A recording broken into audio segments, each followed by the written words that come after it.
الحمد لله رب العالمين والصلاة والسلام على رسول الله الأمين نبينا محمد وعلى آله وصحبه الطيبين الطاهرين اما بعد.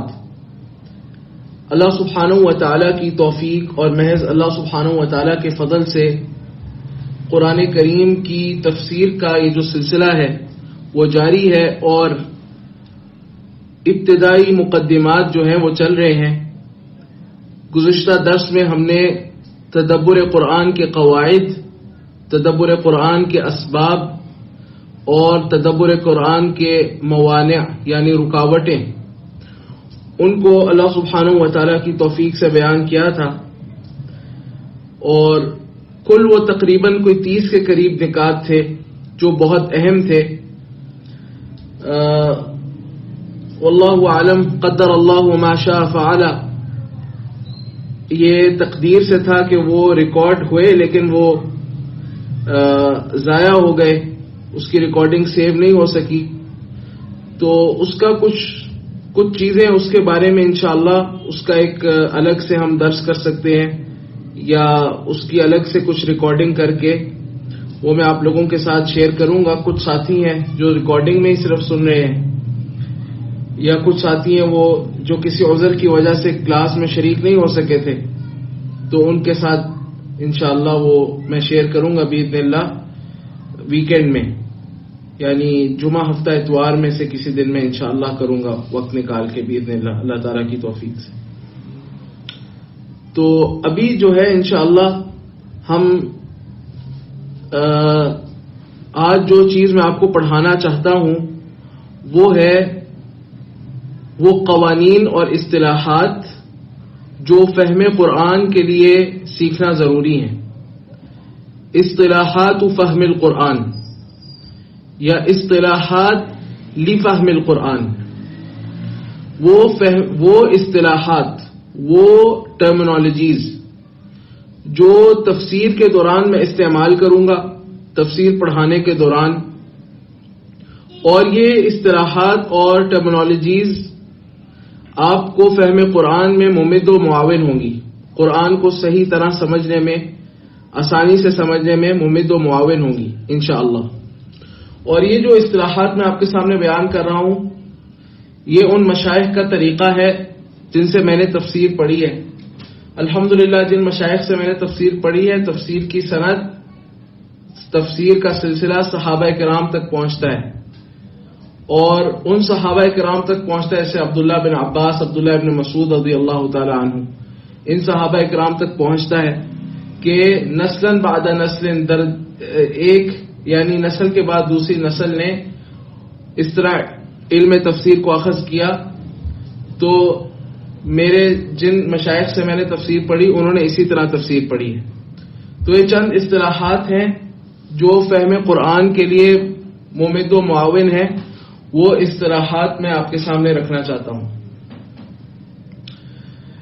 دیکھیں، قرآن کریم کو جب ہم پڑھتے ہیں تو قرآن کریم کے اندر کچھ دعوے ہیں.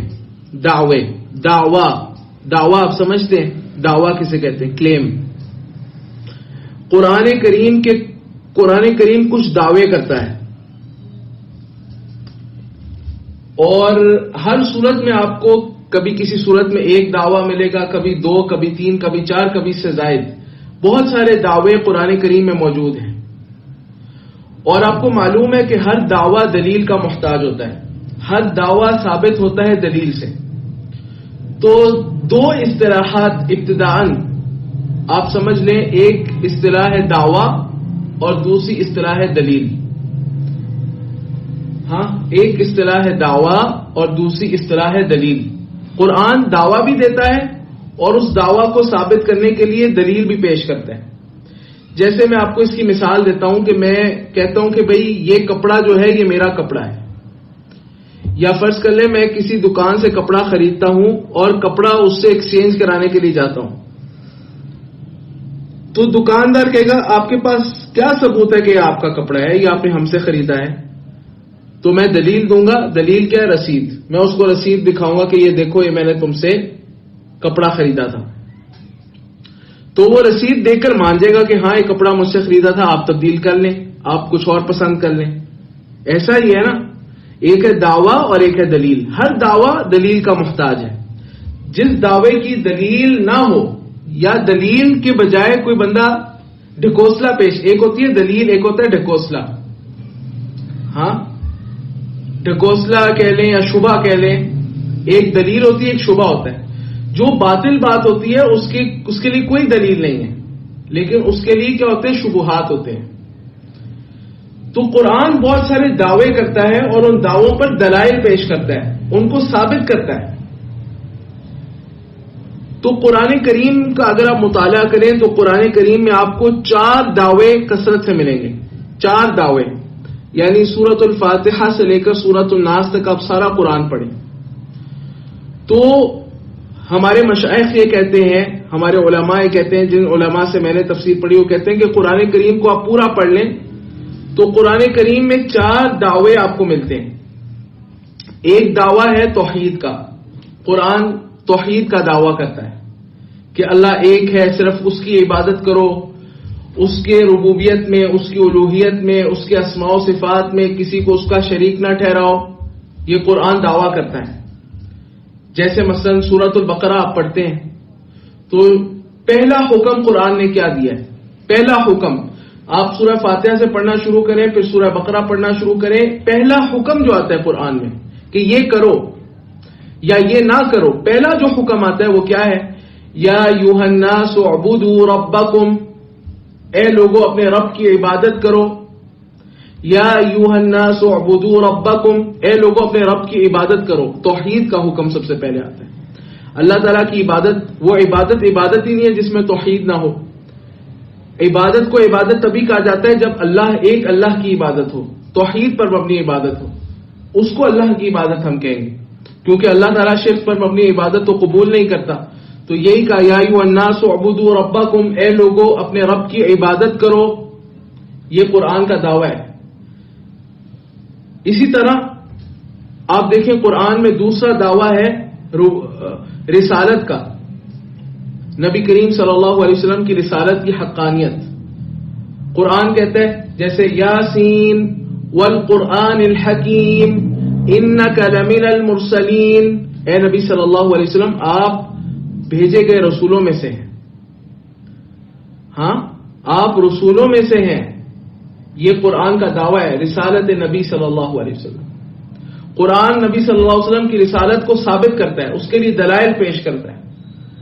اور تیسرا دعویٰ ہے قرآن کا صداقت قرآن، قرآن کی حقانیت، کہ قرآن اللہ کا حق کلام ہے، اس کو قرآن ثابت کرتا ہے. جیسے الف لام میم ذالک الکتاب لا ریب فیہ ھدی للمتقین. ذالک الکتاب، یہی کتاب ہے یا یہ وہ کتاب ہے، لا ریب فیہ، جس میں کوئی شک نہیں. لا ریب فیہ، اس میں کوئی شک نہیں. یہ کیا ہے؟ یہ قرآن کریم کی صداقت کا بیان ہو رہا ہے کہ اللہ تعالیٰ کی سچی کتاب ہے، من جانب اللہ ہے، اللہ کی جانب سے حقاً یہ اللہ تعالیٰ کی سچی کتاب ہے. اس کو قرآن ثابت کر رہا ہے، یہ قرآن کا دعویٰ ہے. اسی طرح آخرت کے بارے میں سورہ بقرہ میں اللہ تعالیٰ نے فرمایا کذالک یحیی اللہ الموتى، اسی طرح اللہ تعالیٰ زندہ کرتا ہے مردوں کو. وَيُرِيكُمْ آيَاتِهِ لَعَلَّكُمْ تَعْقِلُونَ، اور تمہیں اپنی آیات دکھاتا ہے تاکہ تم غور و فکر کرو، عقل سے کام لو. یہ کیا ہے؟ یہ چوتھا دعویٰ ہے قرآن کا، احیاء الموتى، یا اسی طریقے سے آخرت کا اثبات. تو قرآن کے مختلف دعوے ہیں. 4 دعوے کثرت سے ہیں قرآن میں، آپ کو اکثر ملیں گے. ان کو بعض ہمارے مشائخ اصول 4 بھی کہتے ہیں، 4 اصول یا 4 دعوے قرآن کے. وہ کیا ہیں؟ ہاں، نمبر 1 التوحید، نمبر 2 الرسالہ، نمبر 3 صداقت القرآن، اور نمبر 4 الآخرہ، آخرت. یہ 4 دعوے ہیں قرآن کے. پھر قرآن ان دعووں کے اس بات کے لیے، جو بھی قرآن دعویٰ کرتا ہے اس کے اس بات کے لیے دلیلیں پیش کرتا ہے، دلائل پیش کرتا ہے. ہر وہ دعویٰ جو دلیل کے بغیر ہو وہ دعویٰ مردود ہے، باطل ہے. تو قرآن دلائل پیش کرتا ہے. قرآن نے کیا دلیل پیش کی، قرآن میں کتنی طرح کے دلائل ہیں. یہ موضوع بہت اہم موضوع ہے، اس کو آپ نے غور سے سمجھنا ہے اور اس کو آپ لوگ نوٹ کریں. قرآن آپ کے لیے کھل جائے گا، ان اصطلاحات کو آپ سمجھ لیں گے تو قرآن آپ پڑھتے جائیں گے اور قرآن آپ کو سمجھ میں آتا جائے گا.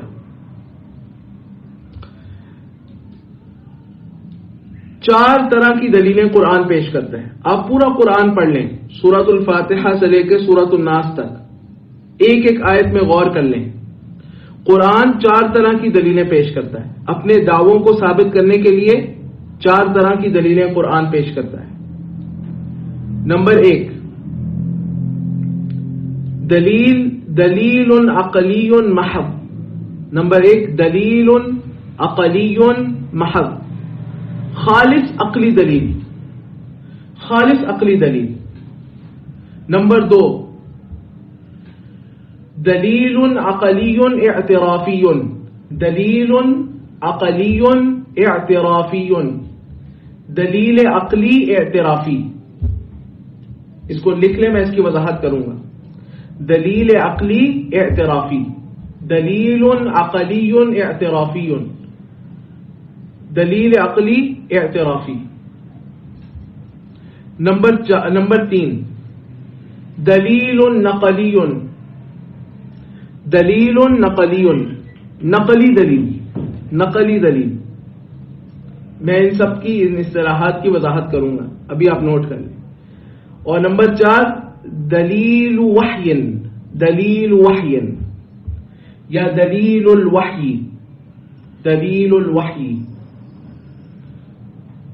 اردو میں اس طرح لکھ لیں، دلیل وحی، دلیل وحی. تو چار طرح کے دلائل ہیں. اردو میں آپ یوں کہہ سکتے ہیں، دلیل عقلی محض، دلیل عقلی اعترافی، دلیل نقلی، دلیل وحی. اب ان چاروں کی وضاحت اور مثالیں، مثال سے بات واضح ہوگی. دلیل عقلی محض، خالص عقلی دلیل کیا ہوتی ہے؟ وہ دلیل کہ جس دلیل کو ہر صاحب عقل سمجھ لے اس کو دلیل عقلی محض کہتے ہیں. ہر وہ شخص جس کے پاس عقل ہے اس کے سامنے وہ بات آپ کریں اور وہ اس بات کو سمجھ لیں. مانے یا نہ مانے یہ ایک الگ بات ہے، لیکن اس کی سمجھ میں آ جائے گی، اس پر حجت قائم ہو جائے گی. اس سے دلیل سے اللہ تعالیٰ حجت قائم کرتا ہے، تو اس بندے کے اوپر حجت قائم ہو جائے گی خالص عقلی دلیل سے، جس بندے کے پاس عقل ہے. یہ جو خالص عقلی دلائل ہیں قرآن کریم میں دو طرح کے ہیں، کچھ انفسی اور کچھ آفاقی. یعنی دلیل عقلی محض کی دو قسمیں بنتی ہیں، انفسی اور آفاقی. جیسے مثلا انفسی دلائل وہ ہیں جو ہمارے جسم اور ہمارے جسم کے اندر موجود اعضاء کے متعلق دلائل ہیں. اللہ تعالیٰ نے ان کا تذکرہ کیا ہے. جیسے سورۃ البقرہ میں آپ دیکھ لیں، یہ مثال ہے. اللہ تعالیٰ نے فرمایا، یا ایھا الناس اعبدوا ربکم، اے لوگوں اپنے رب کی عبادت کرو. یہ دعویٰ ہے کہ اس کی توحید کو مانو اور توحید کے عقیدے کے ساتھ اس کی عبادت کرو، اس کی بندگی کرو. اس کے آگے اللہ تعالیٰ نے دلیل دی، دلیل عقلی محض، دلیل نفسی یا دلیل انفسی. کیا؟ الذی خلقکم، اس لیے کہ تمہارا رب، وہ تمہارا رب ہے، وہ ذات ہے، الذی خلقکم، جس نے تمہیں پیدا کیا، تمہارے جسم کو بنایا، تمہیں عدم سے وجود میں لایا. والذین من قبلکم، اور تم سے پہلے بھی جو لوگ گزر چکے ہیں ان کو بھی اس نے پیدا کیا. لعلکم تتقون، تاکہ تم بچ جاؤ اللہ تعالیٰ کے عذاب سے، جہنم سے. تو اللہ سبحانہ و تعالیٰ نے اپنی توحید کو ثابت کیا ہے، دعوی توحید کو ثابت کیا، اس کے لیے دلیل عقلی پیش کی ہے کہ اپنے آپ کو دیکھ لو، تمہیں وہ وجود میں لایا، تمہارے سے پہلے لوگوں کو وہی وجود میں لایا. جب خالق وہ ہے تو معبود برحق بھی وہی ہے، جب خالق وہ ہے تو معبود برحق بھی وہی ہے. یہ دلیل عقلی ہے. اب یہ تو ہر عقل مند شخص مانتا ہے کہ اللہ تعالیٰ نے اس کو پیدا کیا ہے، اس کا تو کوئی انکار نہیں کر سکتا، کوئی صاحب عقل اس کا انکار نہیں کر سکتا. جب تم یہ مانتے ہو کہ تمہارا خالق اللہ ہے تو تمہارا معبود برحق بھی اللہ ہے، اس کی توحید کو مان لو. دیکھیں قرآن میں دعویٰ ہے پھر اس کی دلیل ہے. یہ دلیل عقلی محض ہے اور یہ دلیل انفسی ہے. اب دلیل آفاقی، دلیل عقلی محض میں دلیل آفاقی دیکھیں، اس کی بھی یہیں پہ مثال ہے. اللہ سبحانہ و تعالی آفاقی دلیل وہ ہوتی ہے کہ جو اس کائنات سے متعلق ہو، زمین و آسمان کے نظام سے متعلق ہو. تو اللہ تعالیٰ نے فرمایا، اب اس آیت یہی اسی مقام پہ سورہ بقرہ کے اسی مقام پہ غور کریں. یا ایھا الناس اعبدوا ربکم، اے لوگوں اپنے رب کی عبادت کرو، اس کی توحید کو مانو. الذی خلقکم، جس نے تمہیں پیدا کیا، والذین من قبلکم، اور ان کو بھی جو تم سے پہلے تھے، لعلکم تتقون، تاکہ تم بچ جاؤ. الذی جعل لکم، یہ ہوگی یہاں تک ہوگی دلیل عقلی انفسی. اب دلیل عقلی آفاقی دیکھیں. الذی جعل لکم الارض فراشا، وہ ذات ہے، اللہ وہ ذات ہے جس نے تمہارے لیے زمین کو بنایا بچھونا، تم اس پر چلتے ہو، ہاں، اور تم اس پر آرام کرتے ہو. والسماء بناء، اور آسمان کو بنایا تمہارے لیے چھت. وانزل من السماء ماء، اور آسمان سے اتارا پانی، بارش نازل کی. فاخرج به من الثمرات، پھر اس کے ذریعے سے تمہارے لیے پھل نکالے. رزقا لکم، بطور رزق، تمہارے لیے بطور رزق. الذي جعل لكم الارض فراشا والسماء بناء وانزل من السماء ماء فاخرج به من الثمرات رزقا لكم فلا تجعلوا لله اندادا وانتم تعلمون. تو نہ تم بناؤ اس اللہ کا کوئی شریک اور تم جانتے ہو کہ سب کام اللہ کرتا ہے. تو یہ کیا ہے؟ اللہ تعالیٰ نے ایک دعویٰ کیا اور پھر اس دعوے کو دلائل سے مبرہن کیا، دلائل سے اس دعوے کو ثابت کیا. کچھ یہ سارے عقلی، خالص عقلی دلائل ہیں. ہر عقل مند آدمی، ہر صاحب عقل آدمی، ہر انسان جس کو اللہ نے عقل سے نوازا، جو پاگل نہیں ہے، وہ اس بات کو پڑھ کے سمجھ جائے گا کہ اللہ کا دعویٰ برحق ہے، اللہ کی بات برحق ہے. اللہ تعالیٰ نے کتنے دلائل دیے؟ 2 دلائل دیے انفسی، اس نے تمہیں پیدا کیا ہے، تم سے پہلے لوگوں کو پیدا کیا ہے، یہ 2 دلائل دیے انفسی. پھر اللہ تعالیٰ نے آگے آفاقی دلائل دی، اس نے زمین کو تمہارے لیے بچھونا بنایا. الذی جعل لکم الارض فراشا والسماء بناء، آسمان کو چھت بنایا، دوسری دلیل آفاقی. اور تیسری دلیل وانزل من السماء ماء، آسمان سے تمہارے لیے پانی اتارا، بارش نازل کی. چوتھی دلیل فاخرج به من الثمرات رزقا لکم، اس سے تمہارے لیے پھل نکالے تمہارے لیے بطور رزق. تو یہ دیکھیں اللہ سبحانہ و تعالیٰ نے 6 دلیلیں دی ہیں، 6 کی 6 عقلی محض دلیلیں ہیں، خالص عقلی دلیلیں ہیں. ہر عقل مند شخص اس کو سمجھ سکتا ہے.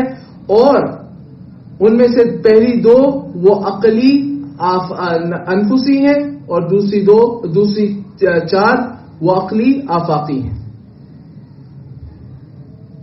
تو یہ پہلی قسم ہے دلیل کی، دلیل عقلی محض، دلیل عقلی محض.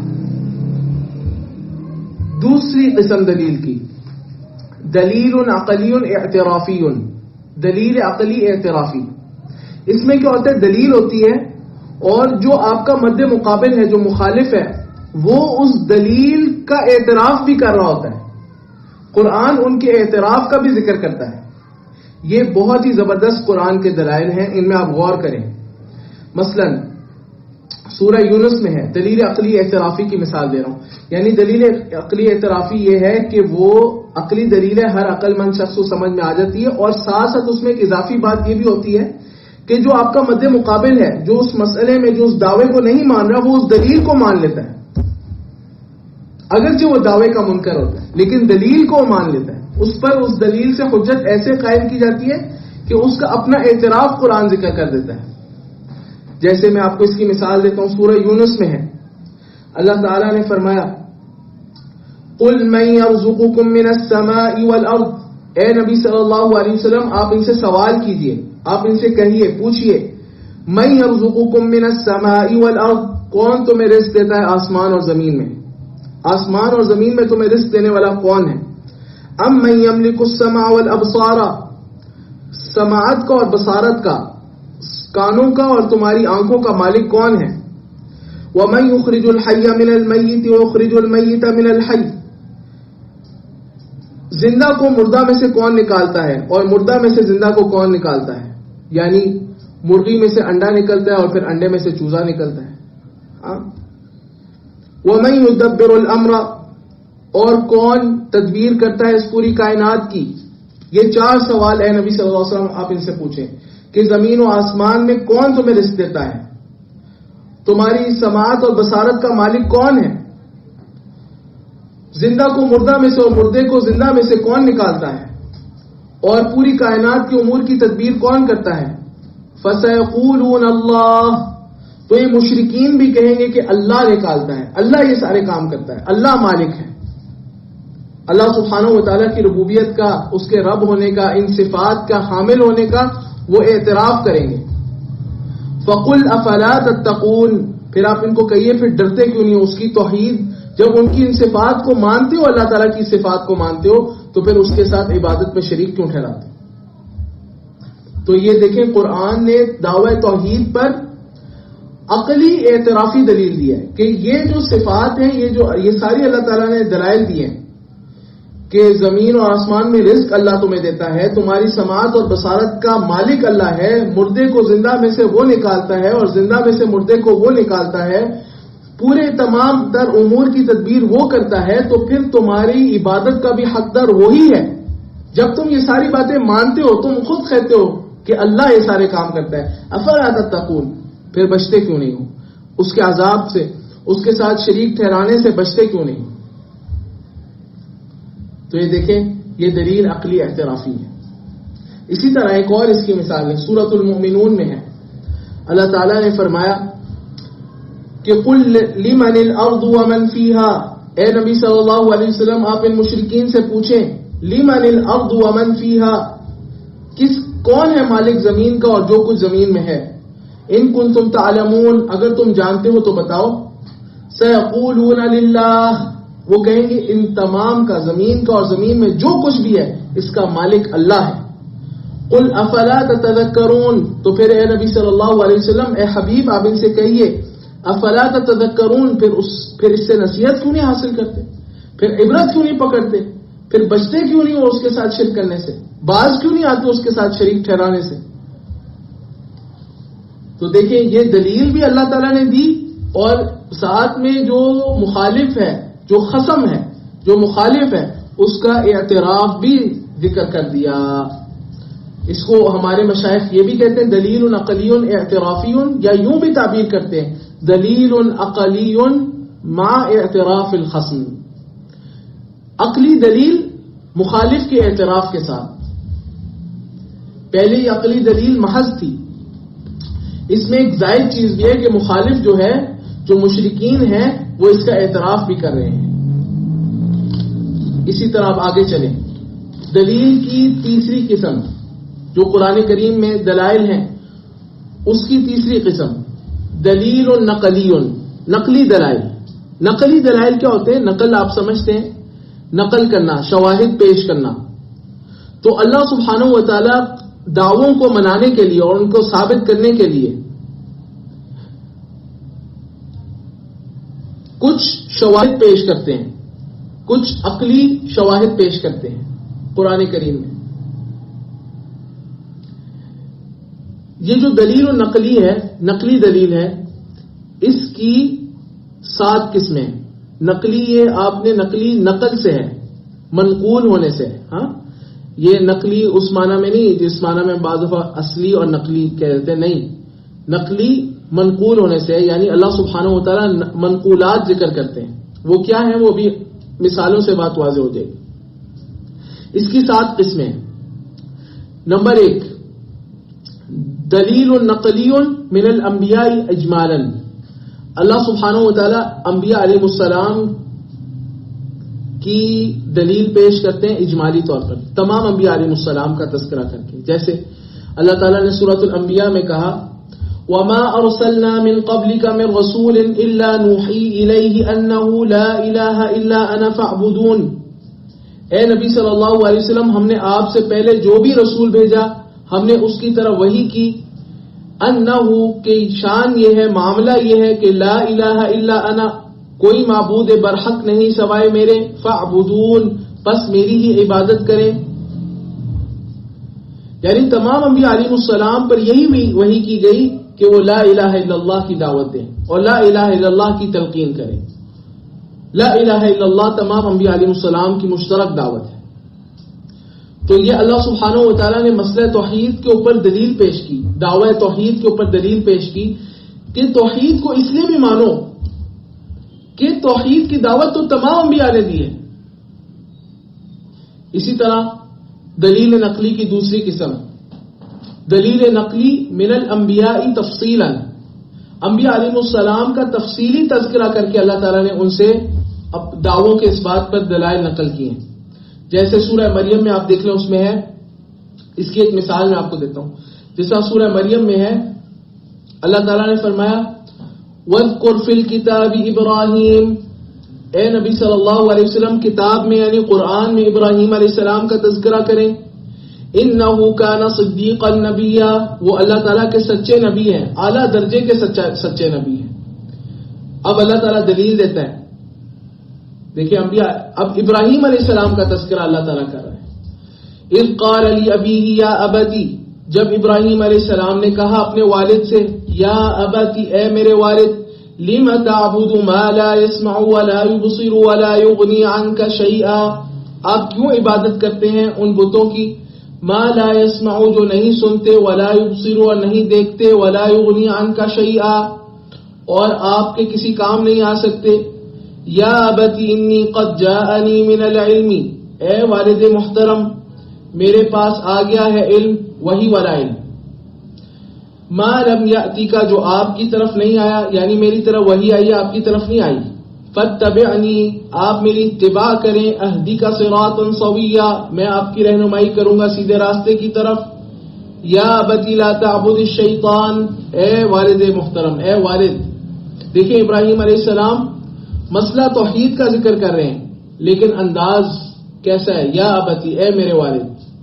اس لیے بعض علماء کہتے ہیں کہ الفاظ نرم ہو مسئلہ گرم ہو، الفاظ نرم ہو اور مسئلہ گرم ہونا چاہیے. کیسی سچی ٹھیک اور ٹھوس باتیں کر رہے ہیں لیکن الفاظ نرم ہیں. جس طرح مثلا ایک ڈاکٹر ہے، ایک حکیم ہے، اس کی دوائی کڑوی ہے، اگر اس کا مزاج بھی کڑوا ہوگا کوئی آئے گا اس کے پاس، دوائی کڑوی دے ہاں لیکن اپنا مزاج تو نرم رکھے. یا ابتی لا تعبد الشیطان، اے والد محترم نہ عبادت کریں شیطان کی. ان الشیطان کان للرحمن عصیا، بے شک شیطان رحمان کا نافرمان ہے. یا ابتی، اے والد محترم، انی اخاف ان یمسک عذاب من الرحمن، میں ڈرتا ہوں کہ کہیں آپ کو رحمان کا عذاب نہ آ پکڑے. فتکون للشیطان ولیا، تو آپ ہو جائیں گے شیطان کے ساتھی. قال اراغب انت عن آلہتی یا ابراہیم، تو ان کے والد نے کیا کہا، کیا تو بے رغبتی کرتا ہے میرے الہوں سے، منہ موڑتا ہے میرے الہوں سے، میرے معبودوں سے، میرے بتوں سے. اے ابراہیم لئن لم تنتہی، اگر تو باز نہ آیا، لأرجمنک وہجرنی ملیا، میں تجھے پتھر مار مار کر ہلاک کر دوں گا، رجم کروں گا، پتھر مار مار کر ہلاک کروں گا. وہجرنی ملیا، چھوڑ جا مجھے، ملیا ای دہرن طویلا، لمبے عرصے کے لیے چھوڑ جا، میرے پاس نہ اپنا منہ نہ دکھا، شکل نہ دکھا، چلا جائے یہاں سے. والعیاذ باللہ من ذلک. یہ توحید کی جو دعوت ہے اس کے نتیجے میں ابراہیم علیہ السلام کو یہ آزمائش جو ہے وہ آئی. اب آپ دیکھیں قرآن جو ہے وہ ابراہیم علیہ السلام کا واقعہ ذکر کر رہا ہے بطور دلیل کہ اے مشرکین، اے یہود و نصارا، یہ ابراہیم جس کو تم اپنا جد امجد کہتے ہو، یہ ابراہیم جس کی طرف تم انتساب کرتے ہو، اس نے تو توحید کے لیے قربانیاں دی ہیں، اس نے تو توحید کی دعوت دی تھی، اس پر تو یہی آزمائشیں آئی تھی. تو قرآن مسئلہ توحید کو، دعوی توحید کو ابراہیم علیہ السلام کی کہ اس واقعے کو نقل کر کے قرآن جو ہے وہ اس کا اثبات کر رہا ہے. اسی طرح تیسری اس کی قسم، دلیل نقلی کی تیسری قسم، دلیل نقلی من الکتب السابقہ، پچھلی آسمانی کتابوں سے اللہ سبحانہ و تعالی دلیل پیش کرتا ہے. جیسے اللہ تعالیٰ نے فرمایا سورہ بنی اسرائیل میں وَآتَيْنَا مُوسَى الْكِتَابَ، اور ہم نے دی موسیٰ علیہ السلام کو کتاب یعنی تورات دی، وَجَعَلْنَاهُ هُدًى، اور ہم نے اس کو بنایا تورات کو ہدایت کا سرچشمہ، لِبَنِي اسرائیل، بنی اسرائیل کے لیے۔ تو تورات میں کیا دعوت تھی؟ تورات کا اللہ تعالیٰ آگے خلاصہ ذکر کرتے ہیں کہ تورات کا خلاصہ یہ ہے کہ اللہ تتخذوا من دونی وکیلا، کہ میرے علاوہ کسی کو کارساز نہ بنانا، میرے علاوہ کسی کو اپنا معبود نہ بنانا، کسی کو بگڑی بنانے والا نہ ماننا، میرے علاوہ کسی سے دعا نہ کرنا، میں اللہ تتخذوا من دونی وکیلا۔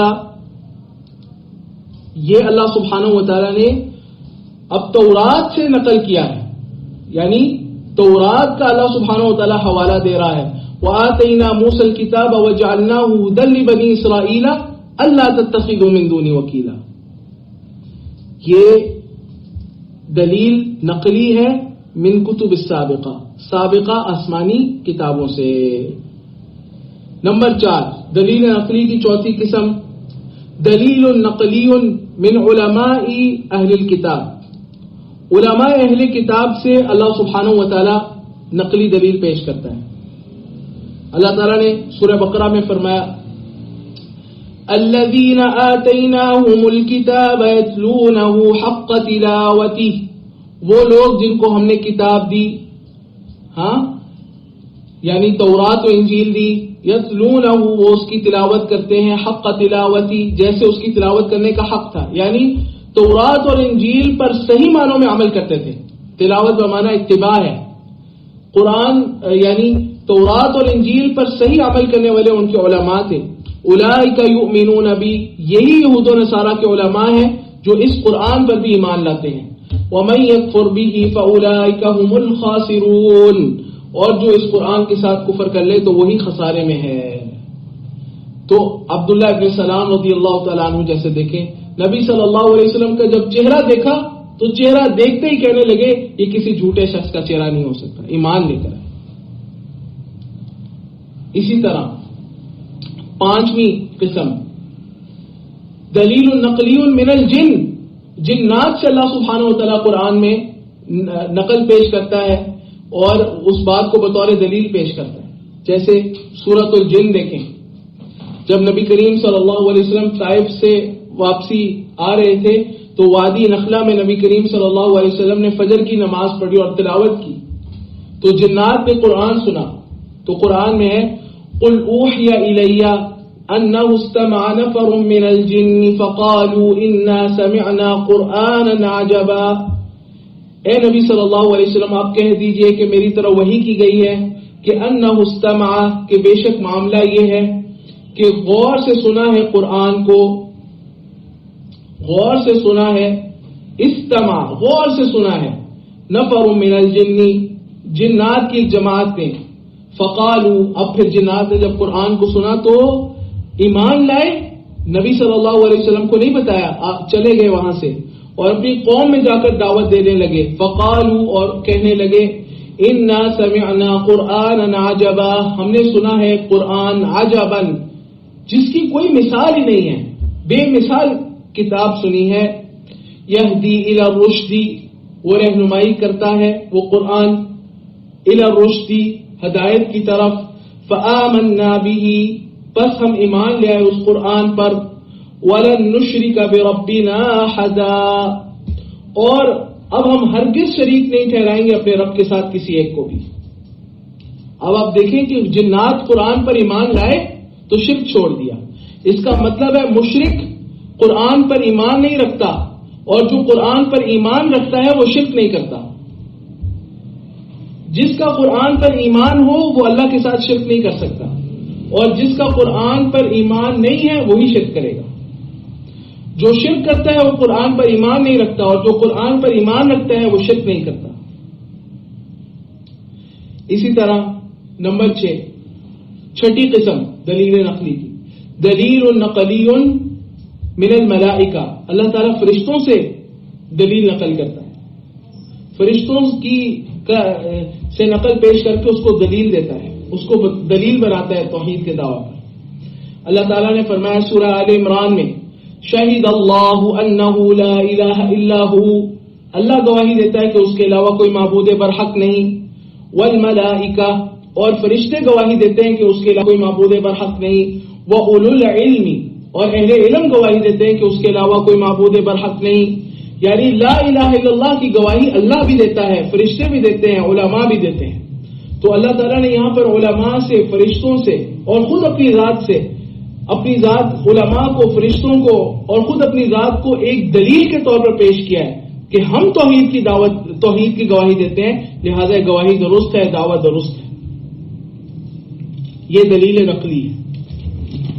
لیکن دلیل نقلی وہی مانتا ہے جو ایمان والا ہے. نمبر 7،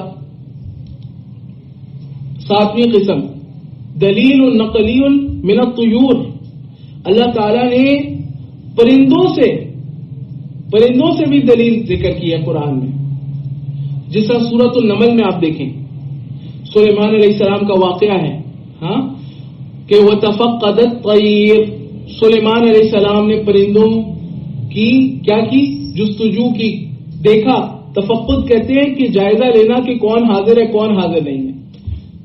تو گم پایا سلیمان علیہ السلام نے ہدہد کو. تو کہتے ہیں فقال ما لی لا ارى الهدهد، فقال ما لی لا ارى الهدهد، کیا ہو گیا میں ہدہد کو نہیں دیکھ رہا. ام کان من الغائبین، یا ہدہد جو ہے وہ موجود نہیں ہے، غائب ہے. کہتے ہیں لو عذبنہ عذابا شدیدا، اس ہدہد کو میں تو سخت عذاب دوں گا. او لأذبحنہ، یا میں اس کو ذبح کر ڈالوں گا. او ليأتینی بسلطان مبین، یا میرے پاس کوئی واضح عذر لے کر آئے کہ میں اس وجہ سے موجود نہیں تھا دربار میں. فمکث غیر بعید، تھوڑی دیر گزری تھی، ہدہد تشریف لے آیا. فقال، تو کہنے لگا احطت بما لم تحط به، اے سلیمان علیہ السلام، احطت بما لم تحط به، میں اس چیز کا احاطہ رکھتا ہوں اپنے علم میں، ما لم تحط به، جس کا آپ کو پتہ ہی نہیں ہے. سبحان اللہ. ہدہد آ کے نبی سے علم غیب کی نفی کر رہا ہے کہ آپ کو اس کا نہیں پتا جس کا مجھے پتا ہے. وَجِئْتُكَ مِنْ سَبَإٍ بِنَبَإٍ يَقِينٍ، اور میں سبا سے، قوم سبا سے آپ کے پاس یقینی خبر لے کر آیا ہوں. پھر ہدہد نے قوم سبا کی 4 حالتوں کا ذکر کیا. پہلی ان کی اخلاقی حالت کہ انی وجدت امرأة تملکہم، میں نے دیکھا ہے کہ ان کی جو بادشاہ ہے وہ تو ایک عورت ہے، ایک عورت ہے جو ان کی بادشاہ ہے. یعنی اخلاقی گراوٹ ہے ان میں، انہوں نے ایک عورت کو اپنا سردار بنایا ہوا ہے. نبی کریم صلی اللہ علیہ وسلم نے فرمایا لن یفلح قوم ولوا امرهم امرأة، وہ قوم کبھی فلاح نہیں پا سکتی جو ایک عورت کو اپنا سربراہ بنا لے. عورت کی سربراہی سے بہتر ہے، حتیٰ کہ گھر میں بھی ہر جگہ عورت کی سربراہی سے بہتر ہے کہ انسان زمین میں گڑ جائے. انی وجدت امرأة تملکہم، میں نے دیکھا ہے کہ ایک عورت کو انہوں نے اپنا سربراہ بنایا ہوا ہے. وأوتیت من کل شیء، دوسری حالت ان کی ذکر کی کہ ان کو ہر قسم کی طاقت اور قوت دی گئی ہے، فوجی طاقت، لشکر، مال، وسائل، زمینی اور اسی طریقے سے قدرتی وسائل ہر طرح کے ان کے پاس موجود ہیں. وأوتیت من کل شیء.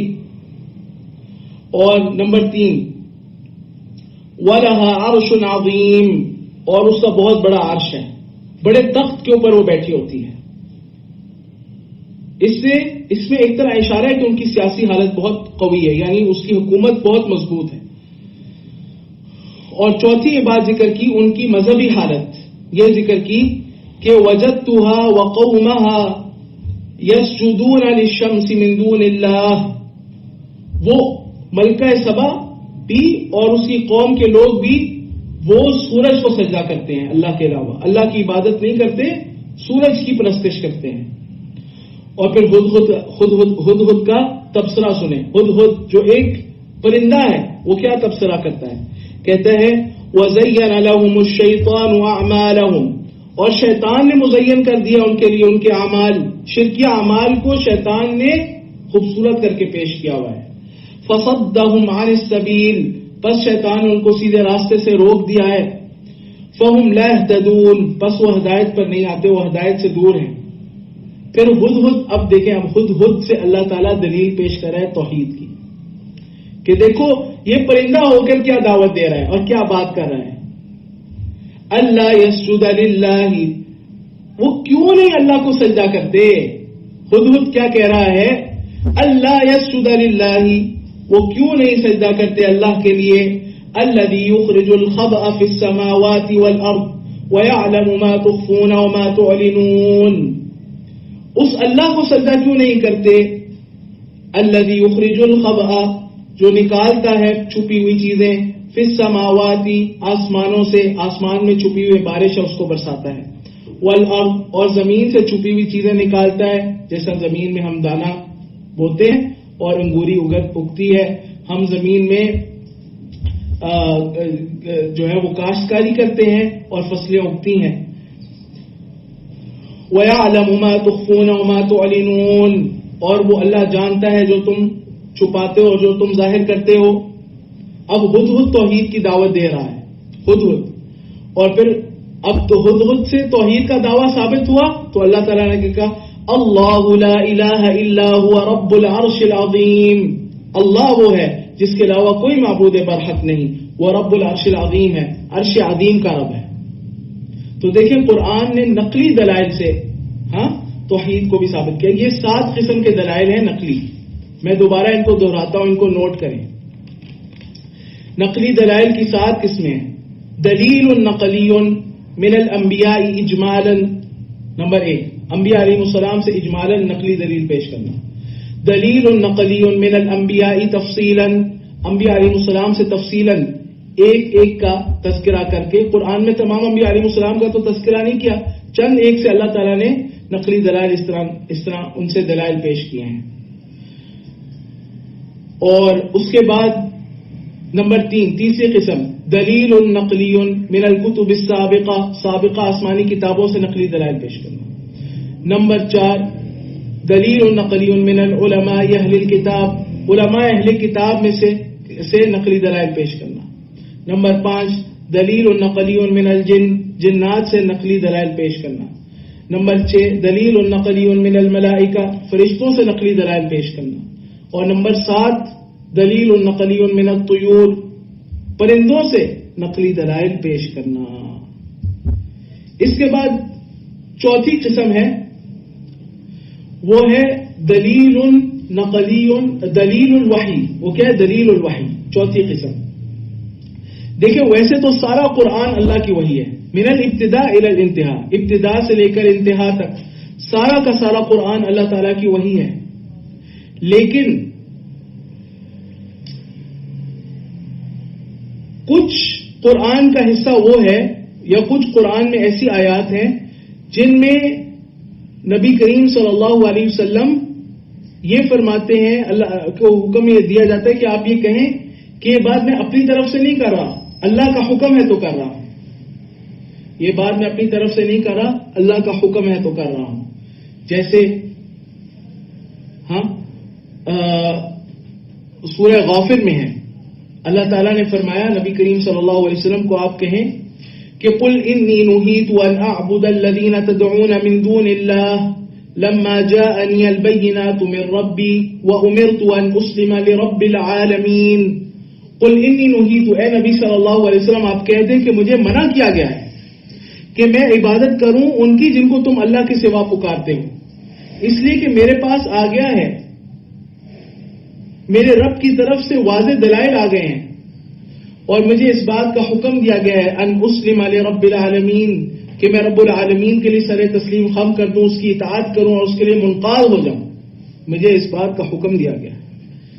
تو آپ دیکھیں کہ نبی کریم صلی اللہ علیہ وسلم نے یہ بھی بات بطور دلیل پیش کی کہ جو میں توحید کی دعوت دے رہا ہوں میں تو یہ دیتا رہوں گا، میں اس سے رکنے والا نہیں ہوں، اور میں کبھی بھی غیر اللہ کی عبادت نہیں کروں گا، جو مرضی تم کر لو، اس لیے کہ میرے رب نے مجھے منع کر دیا ہے، بس میں اس لیے کر رہا ہوں.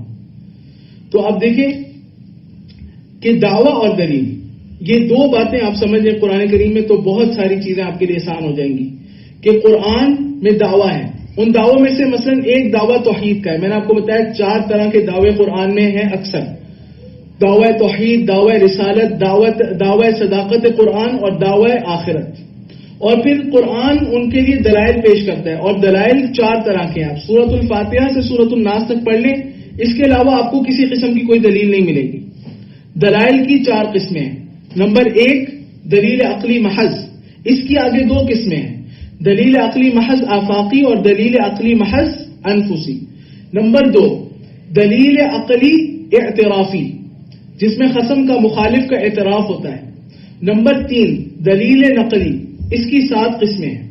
اور نمبر 4 دلیل وحی. نمبر 4 دلیل وحی. تو اب دیکھیں، اگر آپ اس کو آسانی سے سمجھنا چاہیں تو توحید کے لیے میں آپ کو اس کی مثال دیتا ہوں، اس سے یاد رکھیں.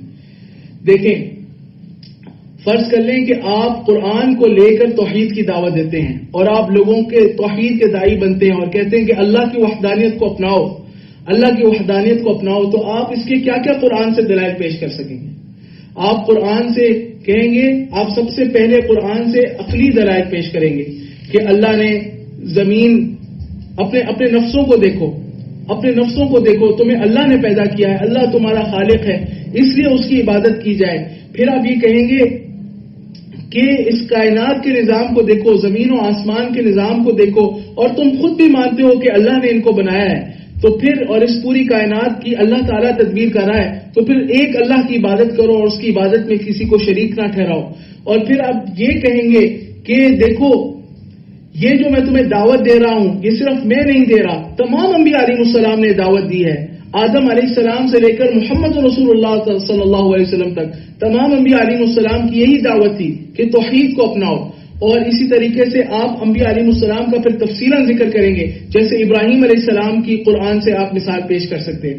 پھر آپ سابقہ آسمانی کتابوں سے پیش کر سکتے ہیں کہ ان میں بھی توحید کی دعوت دی گئی ہے، اور تورات اور انجیل میں بھی توحید کی دعوت تھی، اور جو سابقہ انبیاء تھے وہ بھی توحید کے قائل تھے اور توحید کی طرف دعوت دیتے تھے. اسی طرح سابقہ کتابوں کے جو علماء تھے، اہل کتاب کے جو علماء تھے، وہ بھی توحید کی طرف دعوت دیتے تھے. اور اسی طرح پھر آپ یہ پیش کر سکتے ہیں کہ جنات نے بھی توحید کی دعوت دی ہے اور جنات بھی توحید کا اعتراف کرتے ہیں. اور اسی طریقے سے فرشتے بھی توحید کی گواہی دیتے ہیں، حتیٰ کہ پرندے بھی توحید کی گواہی دیتے ہیں اور توحید کا اعتراف کرتے ہیں. اور اللہ سبحانہ و تعالیٰ نے ان سے دلائل نقل کیا قرآن کریم میں، ہدہد کا واقعہ. اور اسی طریقے سے آپ اگر پھر بھی کوئی آپ پر اعتراض کرے کہ کیوں تم توحید کی دعوت دیتے ہو، بس کر دو، اس سے فرقہ وارث ہوتی ہے، اس سے انتشار پھیلتا ہے، اس سے منافرت جنم لیتی ہے، بس کر دو، توحید کی دعوت نہ دو، شرک پر رد نہ کرو. تو آپ یہ کہیں میں بس نہیں کر سکتا، اللہ تعالیٰ کا حکم ہے کہ ہم توحید کی طرف دعوت دیں، اللہ تعالیٰ کا حکم ہے کہ ہم توحید کی طرف دعوت دیں اور شرک سے روکیں. تو یہ دیکھیں، قرآن اس طرح توحید کے مسئلے کو واضح کرتا ہے. اسی طرح یہ تو میں نے آپ کو ایک مثال دی ہے، رسالت کا مسئلہ بھی، قرآن کی حقانیت کا مسئلہ بھی، آخرت کے اس بات کا مسئلہ بھی، ان تمام مسائل کو بھی، اور یہ تو بڑے مسائل ہیں، پھر کچھ اور مسائل بھی ہیں، قرآن ان کو دلائل کے ساتھ واضح کرتا ہے. تو ہر دعویٰ دلیل کا محتاج ہوتا ہے. تو قرآن نے ان 4 طرح کے دلائل دیے ہیں اپنے دعووں پر. تو یہ 2 اصطلاحات ہیں فی الحال، آج کے لیے اتنا کافی ہے، یہی آپ سمجھیں. کل انشاءاللہ ان اصطلاحات کو ہم مکمل کریں گے اور پھر اس سے اگلی کلاس سے انشاءاللہ باقاعدہ ہم تفسیر کا آغاز کریں گے سورۃ الفاتحہ سے، پھر سورۃ الحجرات سے انشاءاللہ باذن اللہ، اللہ تعالیٰ کی توفیق سے. تو اصطلاحات ہیں قرآن کو سمجھنے کے لیے، اصطلاحات برائے فہم قرآن. آپ ان کو یوں بھی تعبیر کر سکتے ہیں اور یہ بھی کہہ سکتے ہیں کہ قوانین کہ جن کے ذریعے سے ہم قرآن کی تفسیر کو سمجھ سکتے ہیں، اس طرح بھی آپ ان کو تعبیر کر سکتے ہیں. یا آپ سمجھ لیں گے تو قرآن کی تفسیر کو سمجھنا اور قرآن کے معانی کی گہرائی تک پہنچنا آپ کے لیے اللہ سبحانہ و تعالیٰ کی توفیق سے بہت آسان ہو جائے گا. اسی پر ہم اکتفا کرتے ہیں. وباللہ تعالی توفیق، وصلی اللہ وسلم علی نبینا محمد وعلی آلہ وصحبہ اجمعین.